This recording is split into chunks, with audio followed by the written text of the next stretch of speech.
Welcome to the Igniting Impact podcast brought to you by Public Knowledge. I'm Stacey Moss, your host and CEO of our management consulting firm. Our firm's vision is to be a catalyst for change, leaving each person, project, client, colleague, and community better than when we started. Today's conversation focuses on workplace civility, communication, leadership, and how organizations navigate difficult conversations during times of change and increasing complexity. Workplace challenges do not always show up as major conflicts. More often, they appear in everyday moments, misunderstandings that go unresolved, important conversations that are delayed, teams struggling to stay aligned, and communication that creates activity without creating clarity. Civility is not about avoiding difficult conversations. It's what makes difficult conversations possible. Recent research by SHRM's Civility Index shows that 76% of respondents report experiencing or witnessing incivility at work every month, impacting their productivity, collaboration, and performance. Organizations invest heavily in systems, technology, and operational improvement, but long-term organizational health is also shaped by something much more human. How people communicate under pressure, how conflict is handled, and whether teams can continue working effectively when conversations become hard. Today, we are exploring two questions with our guests.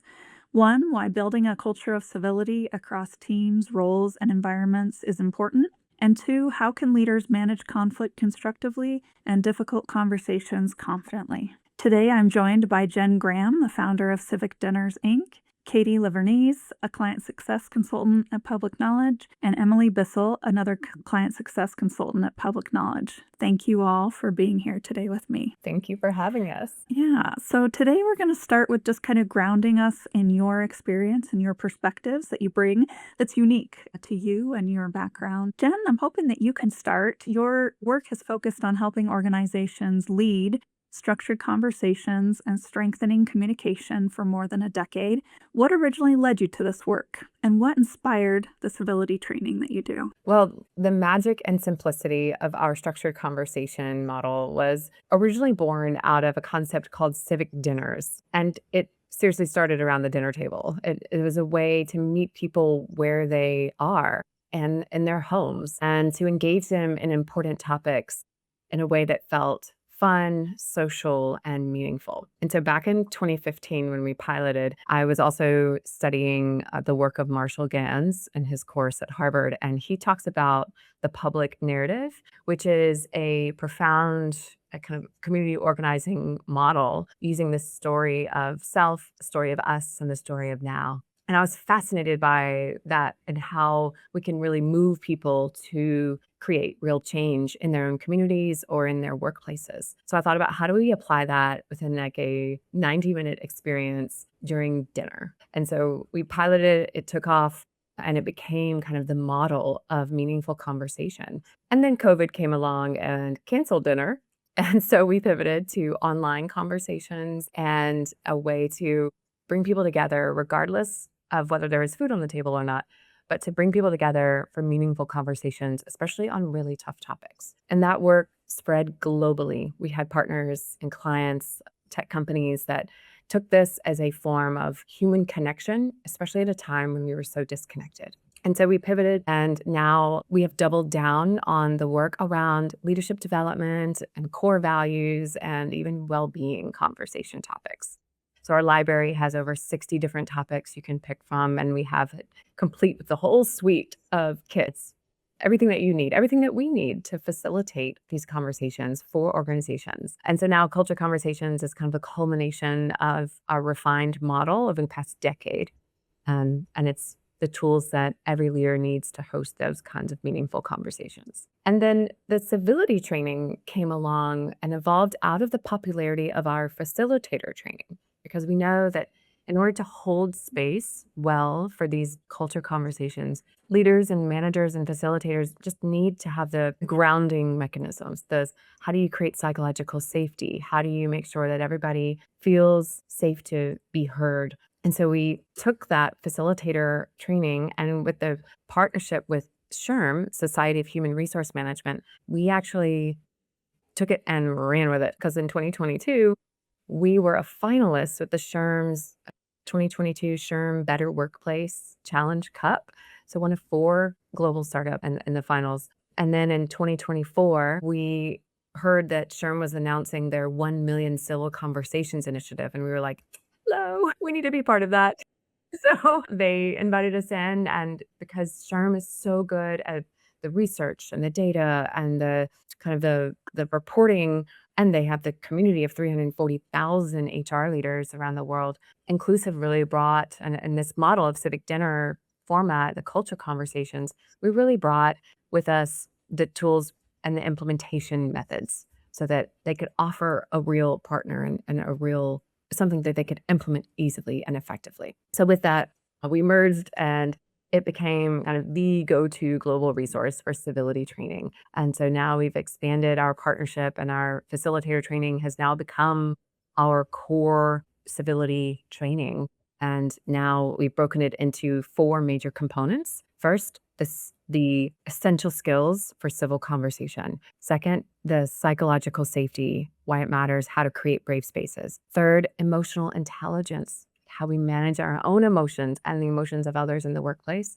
And then lastly, conflict resolution, providing the real tools for real-time conflict. And so over the last 3 years, we've really been refining that and deploying it within organizations of all sizes. Thanks, Jen. I love those topics, and they're so important when you look at the workplace, especially now these days. Katie, I'm wondering from your perspective as someone who works closely with leaders and employees of organizations, why do you think building a culture of civility across teams, roles, and environments is challenging? I see many challenges, but I'll just name a few. I think the most common challenge that we find is this consistency. So oftentimes we'll work with an organization who thinks a civility training is going to solve all of their problems. And, a civility training is essential. It's really important for helping organizations actually gain the skills that they need in order to engage in civil dialogue at an organization. But it's not enough. And what really matters is how people are showing up consistently in the moments that matter. So, how do leaders react under pressure? How is conflict being navigated on a day to day basis? And are people feeling safe to speak up? And I think that sustained commitment is really hard work. And so there's oftentimes a gap between intention and practice. And I think that's where organizations tend to struggle the most. Of course, there's always a challenge of time or the perception of a lack of time, because culture tends to be put on the back burner when people are stretched really thin, or the organization is moving at a really fast pace, and culture just ends up being something that they're going to toss to the next quarter and focus on that once they have time, but that time never really happens. So we like to say prioritizing your culture is essential right now before a problem actually happens. It's much easier to be preventative than to actually address a big issue that has happened. Lastly, I'll say that I think the topic of incivility and everything that falls underneath that just inherently creates some discomfort. Asking people to reflect on their own behavior and their communication patterns, it just requires a level of self-awareness that's really uncomfortable. And especially if you're working in an environment where vulnerability is not prioritized or authenticity isn't prioritized, it can be a little challenging to actually have discussions and do work in that area. Yeah, and so hard for organizations to take the time to focus on organizational health, even though it's at the core of whether or not they succeed. Exactly. Thanks, Katie. Emily, why do you think teams that have really good intentions still struggle to have honest, productive conversations when there's tension or disagreement that shows up? Yeah, I will say what I kind of quickly learned through designing and doing this work is that most people don't need to be convinced that civility matters. Most of us know respect matters, trust matters, and communication matters. But the real kind of question is like, what do you do when those values get tested? And because it's easy to say, oh yeah, we value respect, but when everyone is agreeing and everything's going smoothly, but it's much harder when someone is giving feedback that might land badly, or a deadline is approaching and people aren't following through on it, or a decision starts to create tension, or there's that kind of awkward feeling in the room that everyone knows something's off, but no one really wants to address it. So that's really where civility has to kind of move in from a belief or good intention into an actual skill. And so when I was helping shape, the training and for the content and the program design side the last few years, I kept coming back really to one key question: how do we help people practice civility before they're in their hardest moment? Because if someone tries to, have a hard conversation when they're already defensive or already overwhelmed or hurt, that's a lot to ask of somebody. It's like someone to learn how to swim for the first time in the middle of a stormy ocean. It's just not going to go well. So the training had to be more than definitions or big ideas. It really had to give people three things, which was language, structure, and practice. Language really matters because we know that a lot of people can feel something is off, or they have this need that they know is inside, but they don't know how to say it in a way that's going to keep that conversation open. And so then structure matters because, hard conversations can't just be left to who's the most comfortable, the most senior, or we all know the loudest in the room, or the one who always, will contribute and has something to say. And then lastly, the practice piece, I think, is arguably the most important because civility is a muscle. You have to build it in those small moments before you need it in the big ones. Two women that I always went back to was Christine Porath and Christine Pearson. They found that, incivility doesn't just affect people emotionally. It affects focus, effort, performance, how people show up with others, how they show up and contribute to their work, the amount of effort they put in. So, when we talk about civility, we're not just talking about being polite or having good intentions to be kind. We're really talking about creating the conditions that people need to do good work together. And to actually succeed. Yeah, I love that. Well, let's talk a little bit about what happens inside organizations when communication starts to break down. So many teams communicate constantly through meetings, email, and collaboration platforms, but they still struggle with alignment, trust, and productive discussions. So from your perspective, Katie, what are some early warning signs that workplace communication is starting to break down or has become unproductive? One of the earliest signs that I notice is when people stop asking questions or speaking up in meetings, and not because things have suddenly become very clear or everybody's aligned, but it's more about people are no longer feeling safe or even maybe feeling apathetic. So they stop speaking up, they stop engaging. You'll also see sometimes decisions start to be revisited repeatedly. So maybe people were in the room and made a decision and everybody agreed when they were in the room, but then really people hadn't shared the concerns that they actually had. So decisions start being repeated or revisited repeatedly.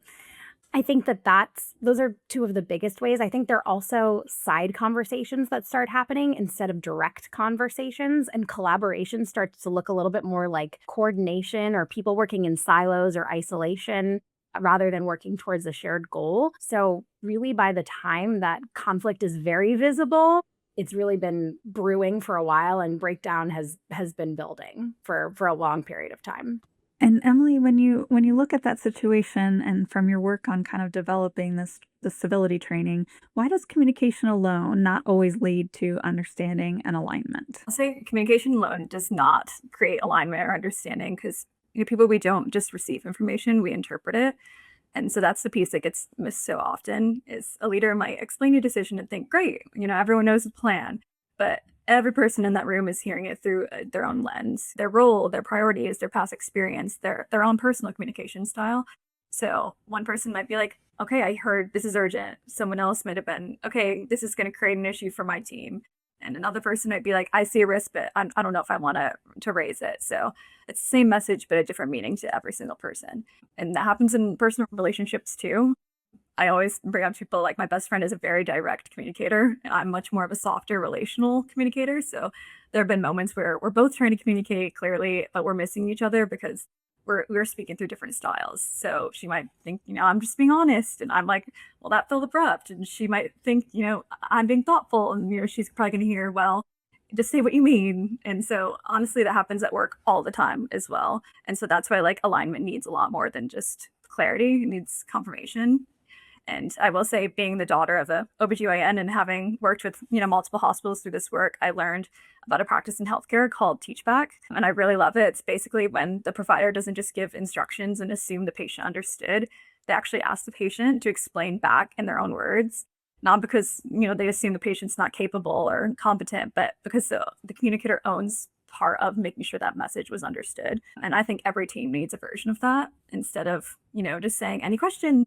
and keeping it kind of vague, which often does get silence. I've been in many meetings where someone says any questions and we're all just kind of like, oh, looking around and no one really wants to say anything. It's starting to ask better alignment questions like, what did we decide? Where do we see the risk? What still feels unclear? Do I need to clarify anything? Who owns the next step?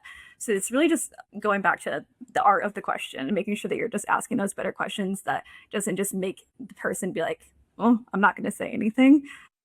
And then those questions might just seem simple, but it really is going to reveal whether people actually understood and are aligned or they're just politely agreeing with you. The goal just isn't always to just say the thing. You want to make sure the thing lands and people understand and that everyone is understanding what is going to happen next. And it sounds like also that they feel comfortable speaking up if they have concerns or questions. So not just confirming the understanding, but also making sure that everything's out on the table. Yeah. I love it. All right, Jenn, how do unresolved tensions or conversations that have been avoided begin to affect decision-making or day-to-day operations at an organization? That's a big one. It truly affects everything. And I mean, to both Emily and Katie's points, I mean, the need for communication and the need for psychological safety, it's like a delicate balance. People have to feel safe to speak up, and they also have to have the courage to speak up in the moment. And one example of this, based on my own personal experience leading teams, like unresolved tensions and especially avoided conversations can absolutely destroy a company and a culture. And I've seen it happen in my own company. And so at one point we had about 26 employees and we were quite siloed because it was in COVID time and we had scaled rapidly. I think we'd hired like 20 people in a year. I don't recommend doing that. And it was, whew. And so we were coming together for the first retreat in person. Like a lot of people hadn't even met each other yet in person. And we brought everybody together. And some of the teams had fostered psychological safety. They had great rhythms. They were growing great. Others had just formed due to new hiring and we're still building trust. And so when we brought the leaders together, we could start to feel that and some of the tensions and the dynamics were starting to show. And so we had spent months preparing for this 2-day retreat and we had gone through it all, put together our 6-month plan. We were ready for our Series A and then we were about to pop the bubbles, literally, and to celebrate. And then a comment was made in the room with all the leaders directed at one of our members. And it was in that moment, some people heard it, some people didn't. I was in the other room packing up all the Sharpies and boards and preparing. I didn't hear it, but nobody said anything. And no one had the courage either to come to me and say, hey, this just happened. But what instead happened was people started festering. There was conversation for hours. And it turns out the individual that it was targeted at was deciding to leave the company. And with him, the entire sales team. And so it was absolutely in that moment, I decided, oh my gosh, we're gonna have to bring everybody together, explain what happened. But it was almost like I was thinking of repair in that moment, and it was too late. That some of the core structures of psychological safety, apparently those kind of comments had been made previously. Nobody had said anything about it or brought it up.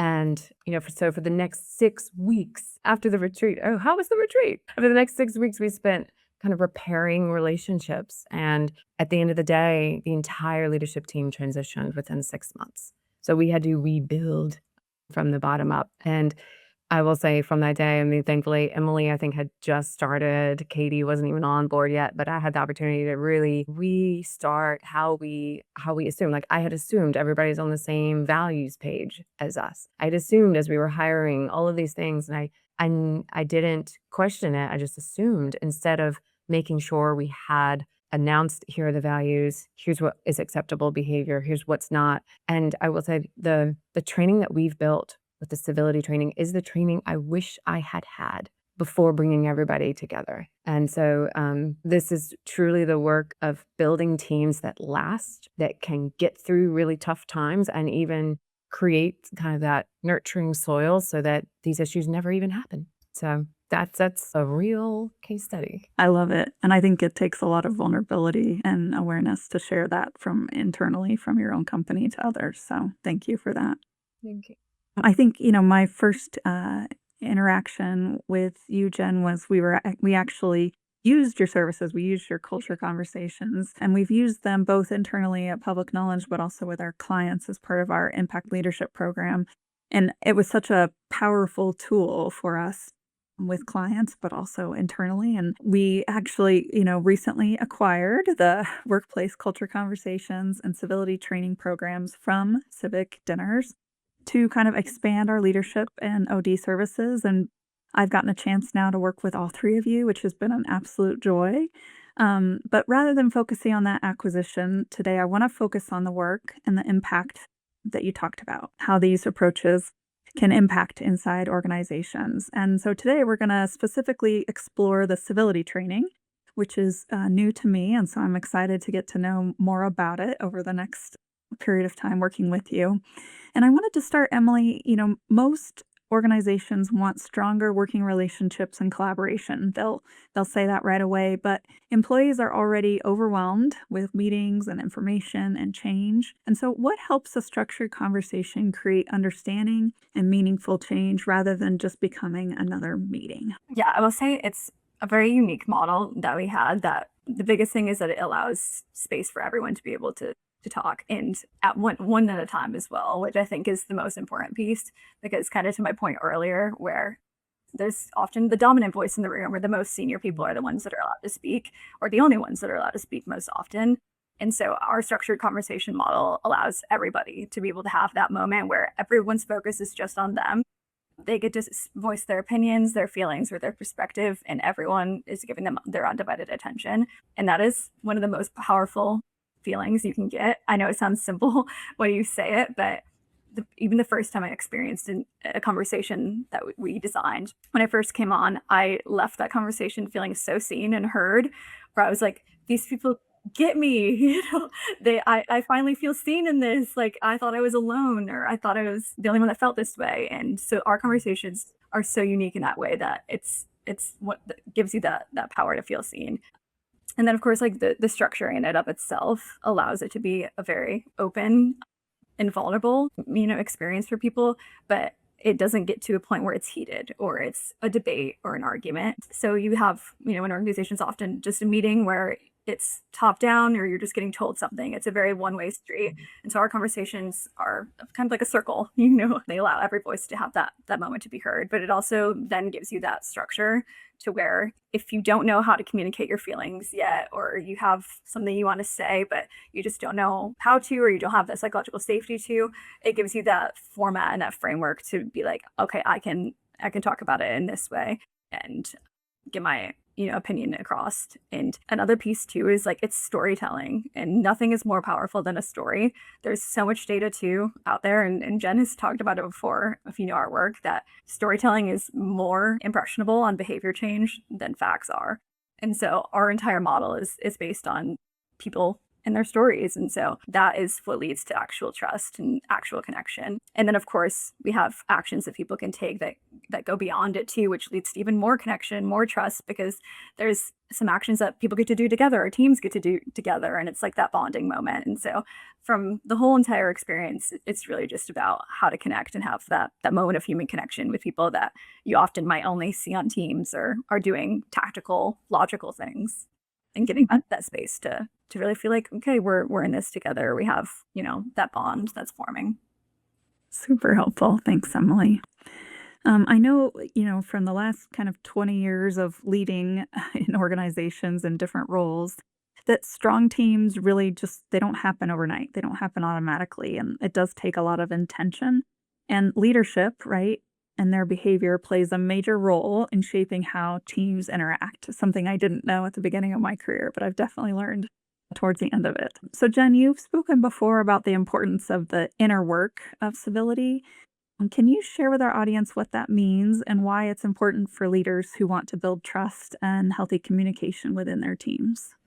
Oh, this is one of my favorite subjects right now, the inner work. I mean, it's just, I will say, being a founder, you figure out real quick where your gaps are as a leader. And as leaders, like we also can't expect our companies to be brave enough to have conversations that matter if we ourselves are not brave enough to have those conversations with ourselves as leaders. So I think the inner work is about examining our own capacity as humans. And because if we don't have the capacity, or if we're not well, if we're stressed out to the max and can't even regulate our own nervous system, how can we support others in managing their nervous system? So we have to examine our own shadows, understand our triggers, understand our core wounds, and the parts of us that hold us back are showing us where we have room left to grow. So I think it takes a lot of vulnerability to examine our own inner selves, our inner workings, and whatever assessments that you have it, you're just like, I'm an assessment queen. I know it all from DISC to Enneagram to human design to all of the things. And I get my team on it. But I mean, this like deep desire for self-awareness, I think is the beginning of the inner work. And it allows us to crack open and start to see patterns, some patterns that we love, some patterns that we don't love as much and want to change. And that's where the work starts. Noticing those patterns, getting feedback from our peers on those patterns and adjusting. And I'll say when we own it, then we at least, well, the first step is just self-awareness and acknowledgement. And then owning it and committing to small changes to really shift the culture and being vulnerable with your team about where you know your gaps are um, is the beginning stages for seeing culture change, because it also allows them, it gives them permission to also be vulnerable and to share what they really want to work on. And when you have that, that's like instant bonding. So I feel like we have to be willing to transform ourselves first before we can expect a company to do amazing things. Yeah, love that. Emily, what do you think helps teams maintain trust and continue working effectively together during periods of stress, uncertainty, and change? Yeah, I would definitely say during moments of, stress or change or uncertainty, like we're all kind of experiencing right now. It really depends on three things, and I like to call them the three C's, but it's clarity, consistency, and care. So clarity really matters because people, when people don't have information, they create stories, and we know that. And so those stories we create under stress are often almost always never neutral. They might sound like, there must be something they're not telling us, or the decision's already made without me, or this is going to affect my work and no one's acknowledging that. And so that's honestly, that's not people being dramatic. That's just people trying to make sense of the uncertainty. And so then the second C, consistency. It always matters because one announcement does not carry people through change. A leader can't just say something once and assume everyone is going to feel grounded or supported through that. So people really do need those repeated touch points. They need to know, what's changing, what's not changing, what's still known. Like they want to continuously hear more.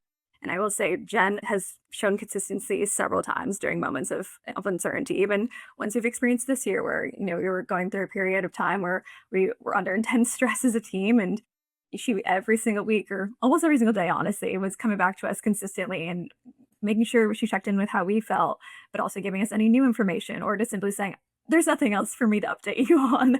And that mattered so much because it helped us feel not alone in that.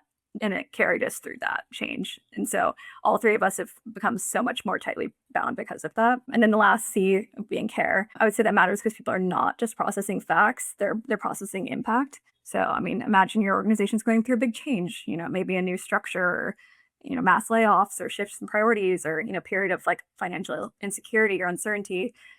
Leadership might be thinking, we communicated the update, everyone has the information. But the team might be sitting there thinking, well, what does this mean for me? Is my role changing? Am I going to lose my job? Do we actually have capacity for this? Am I allowed to say that I'm overwhelmed? And, if those questions don't have a healthy place to go, they definitely don't disappear. They usually turn into anxiety, resistance, or people quietly disengaging, that whole phenomenon of the quiet quitting that exists out there. So we saw this like very clearly with a nationwide client in the housing mobility space. We actually facilitated leading through uncertainty conversation at different levels of the organization. So we started first just with their C-suite, and then the next day we did their vice presidents, and then the next day we did just their managers. And what became clear was that people at every level were carrying emotion quietly. They all had fears and questions and uncertainty, but many people didn't have a place to really say that out loud. And so we even started just having them name one emotion that they were feeling at the beginning of the conversation. And I have a list still to this day, and every single one of them was negative. It was, disheartened, not hopeful, just scared, all these things that are just very vulnerable to share, but very negative. And then what really changed the room was the CEO of the company actually opened each of those days, being both honest and human. She wasn't just like, here are the facts. She said, I know this is hard. I know people are carrying a lot. Just so you know, like leadership, we're doing what we can and we're all going to get through this together. And so that kind of leadership matters. Like it told them we're not just managing the process or really managing the people inside the process. And then at the end of those conversations, again, have the list. Every single response was positive. It was hopeful, reinvigorated, excited, Of course, they still had the level of uncertainty they were carrying, but they felt so connected and they felt so seen in leadership that told them, we acknowledge what you're going through, but you're not going to do it alone. And we're just going to continue to commit to this together. I love the people and the process and how the people drive the process, which kind of takes me to the next question for you, Katie. Is, we kind of often think about there's communication challenges are an internal team issue. And so our clients and our partners and public facing staff, like they don't see it or they don't feel it. What happens operationally when organizations don't address these challenges early enough? I love this question because I think oftentimes we have clients who come to us because of that internal communication friction that they're feeling, but communication challenges rarely stay contained. They have a way of expanding outward and eventually touching every relationship that an organization has.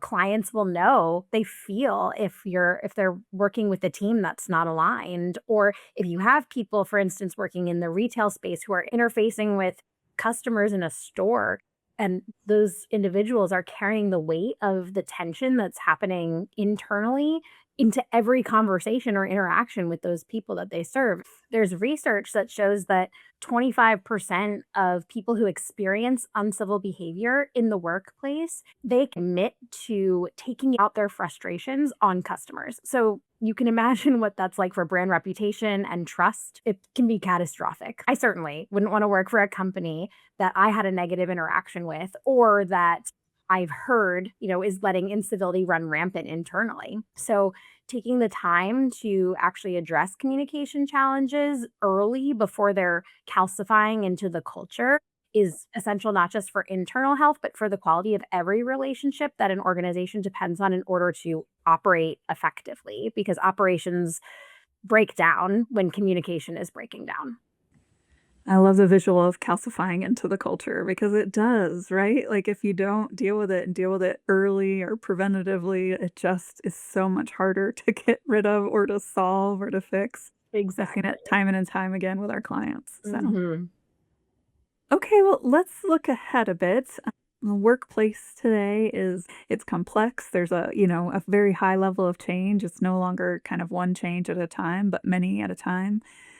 Emily, as you look at this kind of new workplace, what skills do you think leaders and teams most need right now to navigate disagreement, complexity, and change effectively? Yeah, I would say I love this question, and I have four. So the first one is emotional regulation. The second one would be curiosity. The third one would be empathy. And the fourth one would be humility. And to me, all four of those really are civility skills that will help people, stay connected when things get tense, complicated, uncertain, uncomfortable, any negative emotion. Those four things really are what are going to help people navigate through it. So I will say that emotional regulation comes first because leaders really are mirrors for their teams. And I'm going to be a Swiftie for a second, but I was listening to Taylor Swift's New York Times interview recently, and something she said really stuck in my head for weeks. And she was talking about artists being mirrors and how people will see something reflected back that helps them understand what they're feeling through their art. And I kept thinking, leaders do that too. If a leader comes into the room, defensive or reactive, the team's going to feel that. They're going to start bracing, or going to try to start protecting themselves, and they're going to start mirroring that energy right back. But when a leader can stay steady, even when things are uncertain or hard, it gives everyone else that permission to steady themselves too. And that doesn't mean pretending everything is fine, of course not, but it means modeling a regulated nervous system in the room. And so the second one being curiosity. Constance Wu had said something that I think about almost every single day.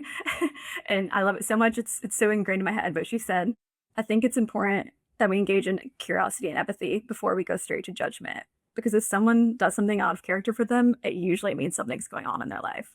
I've experienced that personally with Jenn, actually. There was a period of time a couple years ago where I was really burnt out. I was carrying a lot emotionally. I was trying to be the fixer, trying to keep the peace between, an employee that was on our team at the time, trying to make sure everyone else felt heard. And I wasn't operating at my best. My performance was not what I was giving before. And Jenn could have just gone straight to judgment or put me on a pip that, people know that are out there. But instead, she asked me to go on a walk and grab coffee because at the time she actually lived down the street from me. Now she lives across the world in New Zealand. But she simply just asked me what was really going on, not in an intrusive way or to get too personal, but like in a human way. And she really was just trying to understand, what was going on with me before deciding what the story was. And that really helped me feel supported and not shamed. And so after that, she then continuously, again, going back to the consistency, one of those 3 C's, she continuously checked in on me and kept making sure she was doing whatever she could to support me to get through that, and that my performance would go back up to where the level was, and that, I felt happier and more protected on the team as well. And then the third one that I mentioned was, empathy. And I think empathy matters for the same reason. It doesn't mean lowering expectations or excusing behavior because you feel bad for them or something. That's not what it means, but it just means understanding the person well enough to actually lead them.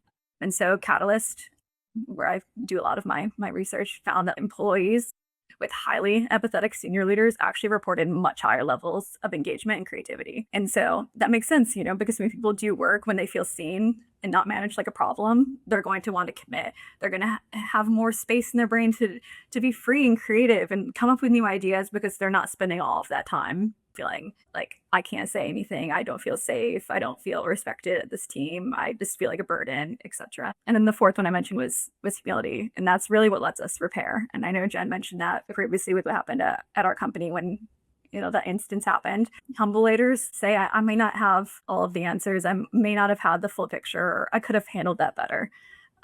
And that's really what tells the entire team, we're allowed to learn here, we're allowed to make those mistakes, but we're going to commit to actually making that behavior change. And that's exactly what, again, the example of Jenn, that's exactly what she did. And she made sure the next time she was building on that team, she wasn't going to make that same mistake that happened the first time. I'm such a believer too of that's a skill that leaders need to have, is that every failure is not a step back. It's actually usually catapulting you further, in growth or perspective or experience or wisdom, and you're just going to be better for it.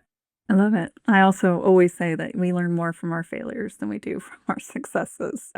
So important. Katie, looking forward into our workplace right now and all the change around automation and AI, I'm wondering why human communication skills might be even more important as more technical work becomes automated. There's a lot of conversation about AI and how AI is going to replace all of our jobs, and it's going to replace all the different things that we're used to. It makes our lives a lot easier in a lot of ways, which is so fantastic. But the one thing that AI can't do is replicate our ability to connect with others, right? It's the single most important skill in a world that has an ever-present AI. Being able to connect with others, being able to build trust, communicate with empathy, disagree in a way that is productive. Those are things that just can't be automated, and we're always going to need those skills. So if anything, those skills are actually becoming the differentiators, I think, when in the workplace, because everyone is going to need those skills. And I think that sets you apart as an individual when you have those skills, but also it's true at an organization level as well. Organizations that are investing in how people communicate and how people collaborate, they're going to be better positioned in the future of work to adopt, to innovate, to retain the best talent, because we're going to need the best talent if AI really is going to be automating a lot of things for us. And I think technology can do so much. It really can increase our efficiency. It will be a useful tool in the future, but it really is human connection that is sustaining our culture. And at the end of the day, culture is ultimately what is going to drive performance. So AI can do so much, but the skill set of human connection, what you need to connect with humans, is what is going to be the most critical skill in the future. And I think bringing people along through that change, right? Like if Absolutely. they're not engaged and they're not feeling it, it's just not going to go well. It's not going to get adopted well either. So, Yep. All right. Well, thank you. Thank you to all 3 of you for sharing your insights and your experience today. We know that organizations don't become stronger simply because the challenges disappear, right? They become stronger because teams learn to communicate under pressure, navigate conflict productively, and keep moving forward even when conversations become difficult. Technology, systems, and strategy all matter, but organizations still succeed or struggle depending on how people work together, how they communicate, and how they respond when challenges arise. Strong leadership is not only about vision and execution, but it's also about building teams that can work effectively through change. And civility training, as you've heard today, is an exceptional framework to inspire progress, whether it's for individuals, for teams, or for organizations. I can't thank you enough for your time today. It's been a privilege to be here with you, to connect, to learn, to grow, to breathe, and to share. Until next time.